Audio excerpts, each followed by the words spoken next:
Hello everyone, আজ আমি তোমাদের সাথে চিংড়ি মাছের মালাইকারির রেসিপিটা শেয়ার করব।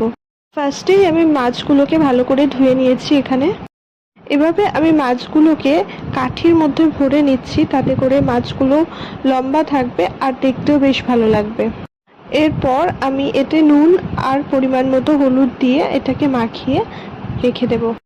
10 থেকে 15 মিনিট পর আমি কড়াইতে তেল দিয়ে তেলটা গরম হয়ে যাওয়ার পর মাছগুলো একে একে ছেড়ে দিয়ে ভেজে নিলাম। মাছগুলো আমি এখানে ফ্রাই করে নিয়েছি।